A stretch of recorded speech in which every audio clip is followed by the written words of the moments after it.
Adora clutched her small raffia bag tightly as she stood at the entrance of her father's compound. Her mother, Olama, wiped tears from her eyes while adjusting the scarf on her head.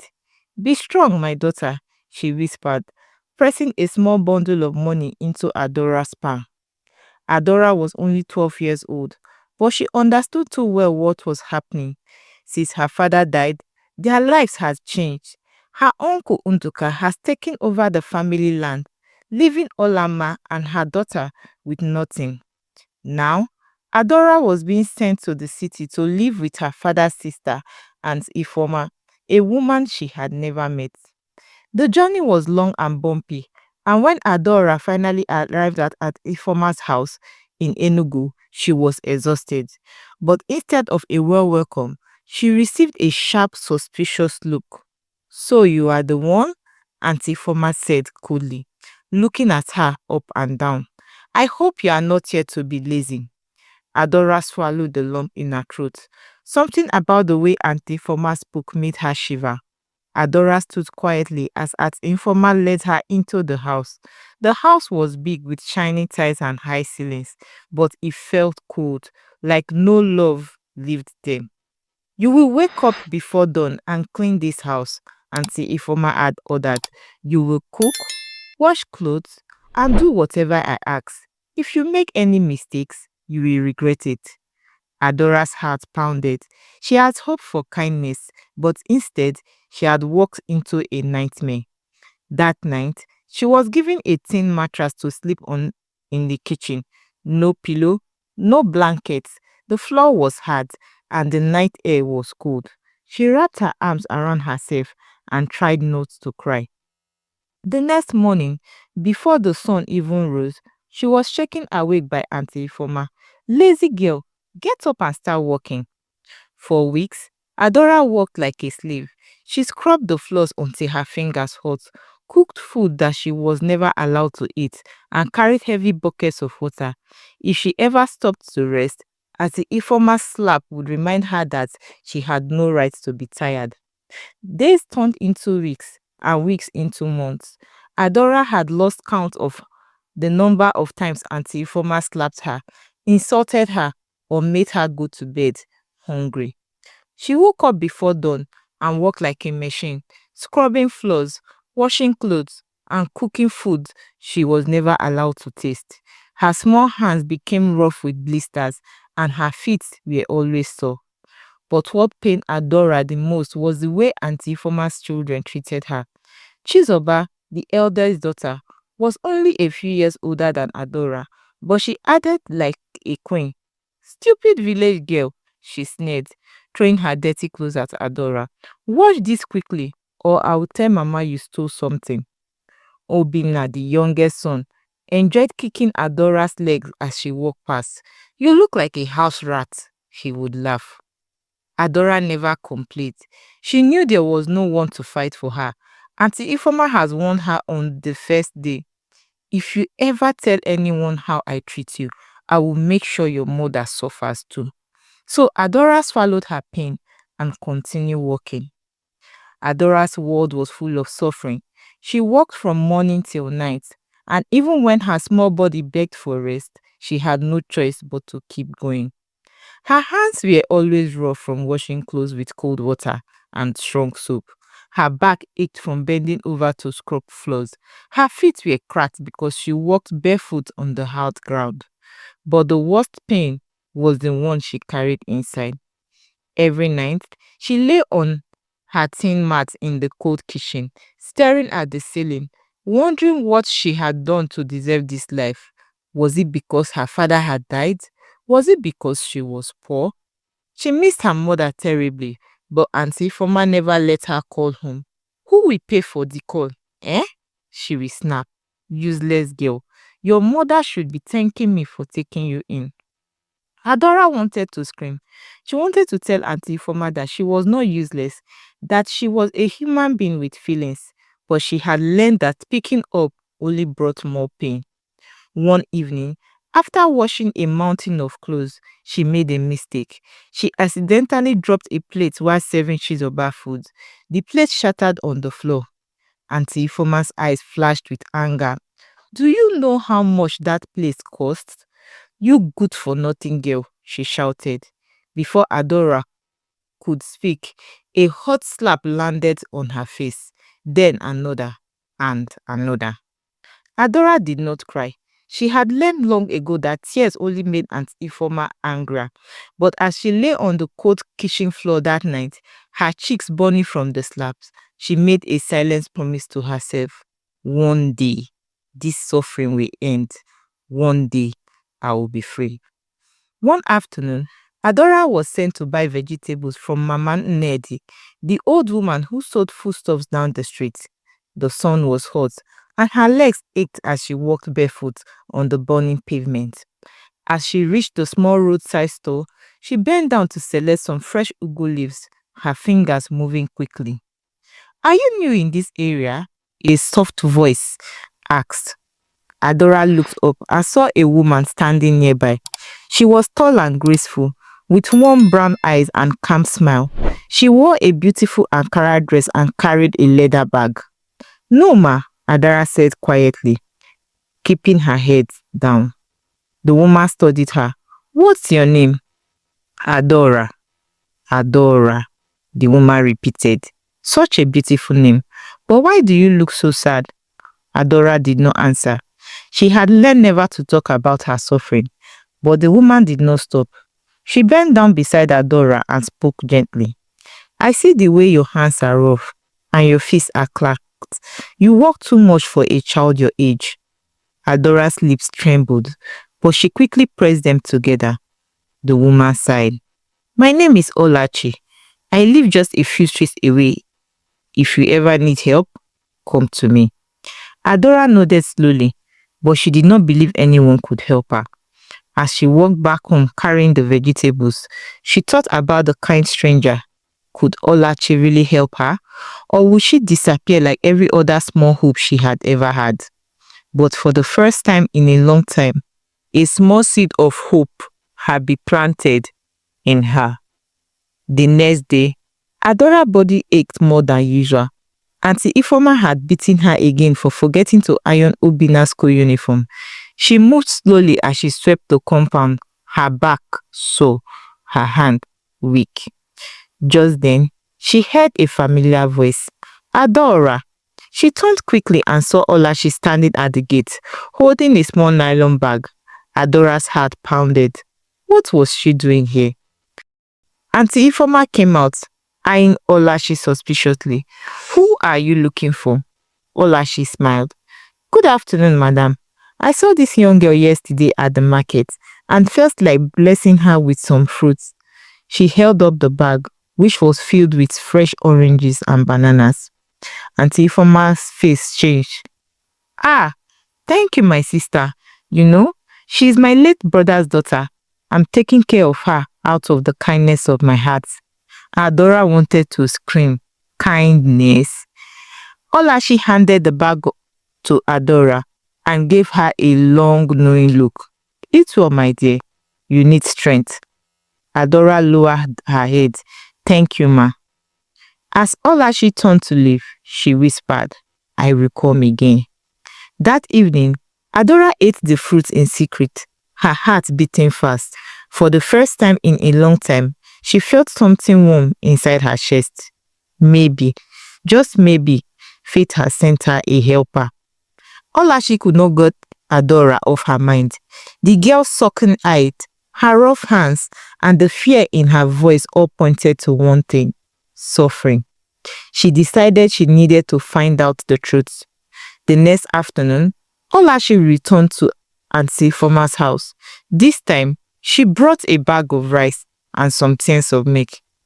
Ah, my sister, you are too kind, Auntie Ifeoma said, smiling as she collected the food items. Olachi smiled back, but inside she was washy. She noticed how Auntie Ifeoma took the items without letting Adora touch them. She saw how Adora kept her head down as if she was afraid to even breathe out loudly. So how is Adora doing in school? Olachi asked suddenly. There was silence. Auntie Ifeoma's smile disappeared. Ah, school? You know times are hard, but she will go soon. Olashi's eyes darkened. A lie. She turned to Adora. My dear, what class are you in? Adora hesitated. She glanced at Auntie Ifeoma, fear flashing in her eyes. I am not in school, she whispered. Olashi's heart tightened. Since when? Since I came here. Olashi tightened her fist. That was almost a year ago. She forced a smile. Ah, education is very important. I know some organizations that help children go to school. Maybe we can find a way. That will not be necessary, Auntie Ifeoma interrupted sharply, her voice rising. I said she will go soon. There is no need for anyone to interfere. Olashi nodded slowly, pretending to agree, but inside, she knew one thing for sure. She had to save Adaora from the wicked woman. Olashi knew she couldn't rush. If she confronted Auntie Ifeoma, the wicked woman might punish Adaora even more and send her away before she could help. She needed to be smart. Over the next few days, Olashi began gathering information. She asked around the neighborhood and discovered shocking things. Adaora was not just being overworked, she was being treated like a slave. A neighbor, Mama Shuka, whispered to her, that girl wakes up before all of us. She scrubs the floors, washes the clothes, and even cooks. But she's never allowed to eat the same food as the family. Ifeoma treats her worse than a housemaid. Another neighbor added, I once saw her shivering in the cold outside because they locked her out for sleeping late. But what can we do? Ifeoma is a troublesome woman. Olashi's hands tightened into a fist. Enough is enough. She went to a trusted friend, Barrister Emeka, a lawyer who worked with human rights organization. She told him everything. That is child abuse, Barrister Emeka said, shaking his head. We need evidence to take action. Olashi nodded. She would gather proof. The next time she visited Auntie Ifeoma's house, she secretly took pictures of Adora's cracked feet, rough hands, and small hard mats she slept on. She also recorded their conversation when Auntie Ifeoma admitted Adaora wasn't in school. By the time she left, she had everything she needed. The rescue mission had begun. Olashi knew that if she told Adaora too soon, the girl might get scared and say something to Auntie Ifeoma. She had to wait until everything was perfectly planned. She met with Barrister Emeka again. We need to act fast, she said. Adaora is suffering every day in that house. The lawyer nodded. I've spoken with a child welfare organization. They are ready to step in, but we need to make sure she has a safe place to go after we take her from that house. Olashi had already thought about that. She will stay with me, she said firmly. Barrister Emeka smiled. Good. We will involve the police to make it official. Meanwhile, at Auntie Ifeoma's house, Adaora noticed something strange. Auntie Ifeoma was treating her a little better, not because she had suddenly become kind, but because of Olashi's visits. That woman is always asking about you, Auntie Ifeoma muttered one day. I don't want her suspecting anything. For the first time, Adaora was allowed to eat a full plate of rice. She even got a pair of slippers, but deep down, she knew it wouldn't last. And she was right. That evening, Obinna spilled water on the floor, and Auntie Ifeoma blamed Adaora. The slap that followed sent the poor girl crashing to the ground. Useless girl, Auntie Ifeoma hissed. I should have left you in the village. As Adaora lay there, pain stinging her cheek, she made a silent wish. I just want to be free. Little did she know, fate had already answered her prayers. Olashi knew that if she acted too soon, Auntie Ifeoma might lie and escape punishment. They needed to catch her in the act. She and Barrister Emeka came up with a plan. They set up a hidden recorder in Olashi's handbag and arranged for her to visit the house unexpectedly. Meanwhile, the lawyer contacted the child welfare officers and the police, instructing them to be ready. Adaora was in the backyard, washing a huge pile of clothes under the hot sun, Her hands were raw and her stomach rumbled from hunger. Inside the house, Auntie Ifeoma was in a foul mood. Chizoba, Obinna, she called. Who left the back door open? Nobody answered. Furious, she stormed to the backyard and saw Adaora bending over a basin of soapy water. Stupid girl, Auntie Ifeoma hissed. You want thieves to enter this house, Abi? Adaora opened her mouth to explain, but before she could, Auntie Ifeoma grabbed a long cane and lashed her across the back. Adaora let out a cry and dropped the wet cloth in her hand. I'm sorry, Auntie, she cried. But Auntie Ifeoma was not done. She raised the cane again. Stop!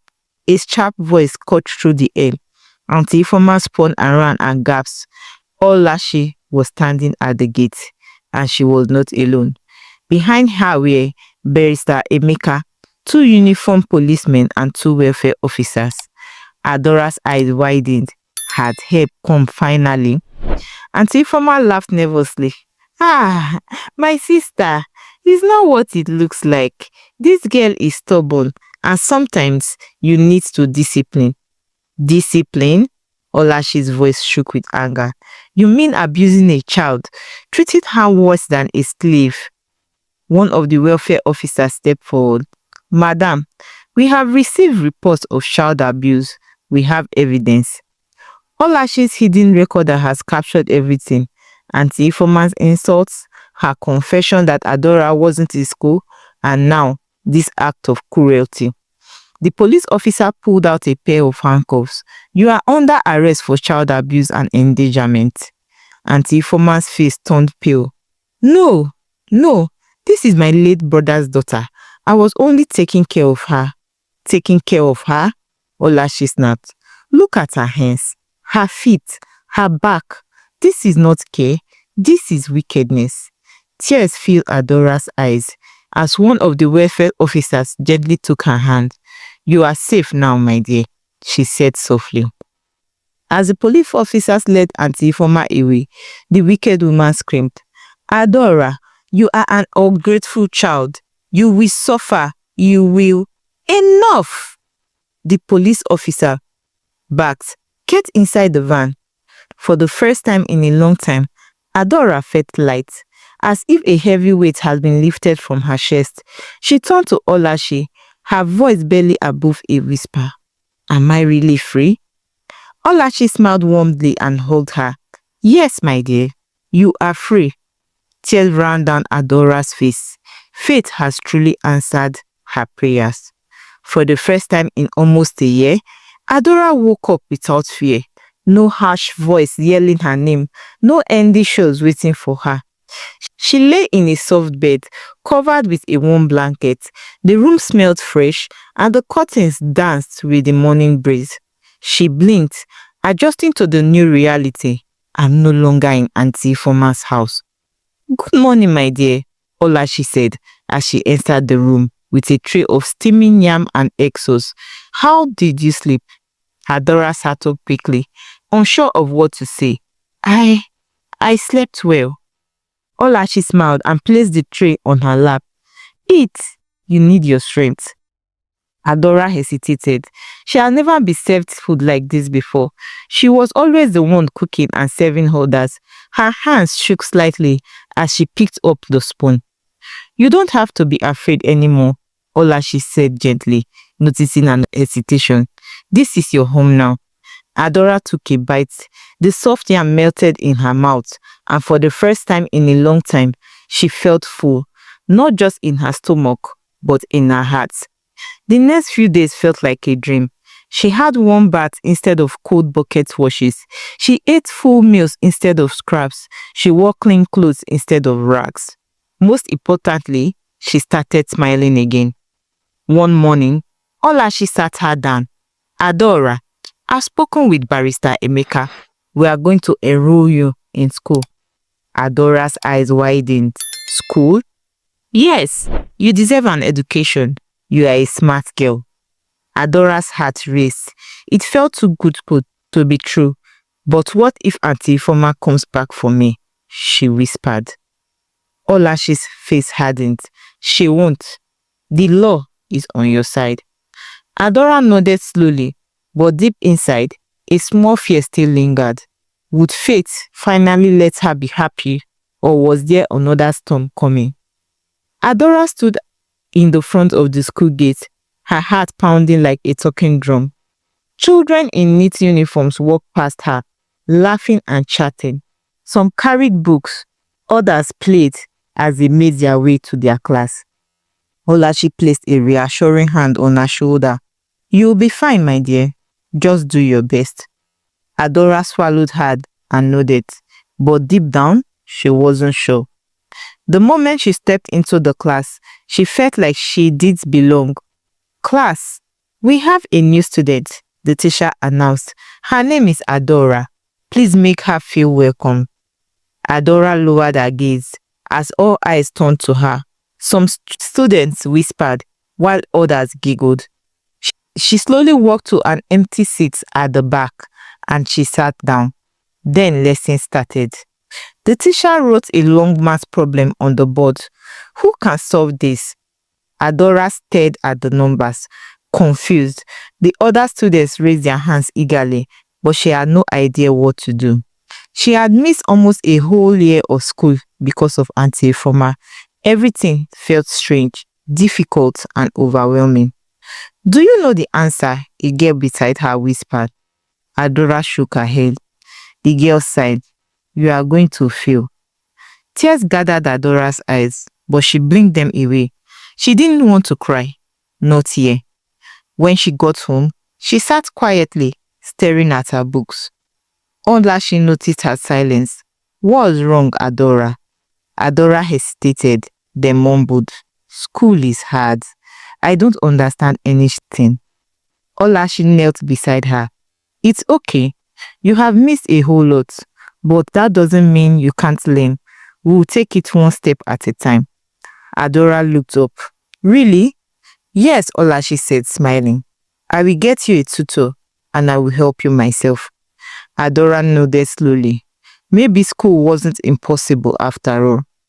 That night, she made a silent promise to herself. I will not give up. No matter how hard it got, she would fight for her future. The first few weeks of school were tough for Adora. She often felt lost during lessons and the whispers of her classmates made her nervous, but she refused to give up. Every evening, Olachi sat with her, going over her lessons. She explained math problems in the simplest way, helped her to pronounce difficult words, and encouraged her every step of the way. "You are smart, Adora," Olachi would always say. "You just need time." True to her words, Olachi hired a young university student named Ekene to tutor her. He was patient and kind, and he never made her feel foolish for not knowing something. "You see, Adora," Ekene said one day, while teaching her multiplication, "learning is like planting a seed. If you water it every day, it will grow into a strong tree." Adora smiled. She liked the idea. Gradually, things started to change. One day, during English class, the teacher asked a question. Adora hesitated, but then she raised her hands. "Yes, Adora," the teacher said, surprised. Adora took a deep breath and answered. The whole class went silent. "That is correct," the teacher said with a proud smile. Adora's heart swelled with pride. She had done it. The whispers from her classmates slowly turned into nods of respect. She even made a friend, Adana, a kind girl who likes to draw. "You are really improving," Adana told her one day. "I heard you got 5/10 in maths test. Last time you got 2. Adora smiled. It was true. She was getting better. One evening, as she was studying with Olachi, she looked up and smiled.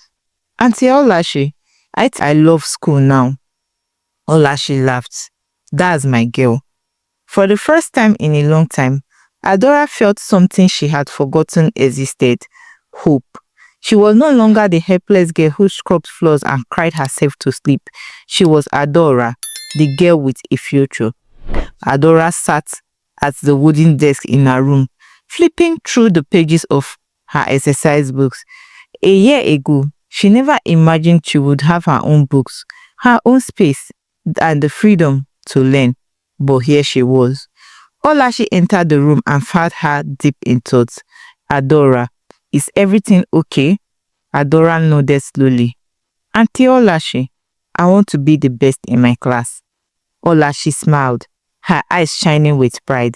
That's a wonderful goal, but it will take hard work and dedication. I am ready, Adora said firmly. From that day, Adora became more determined than ever.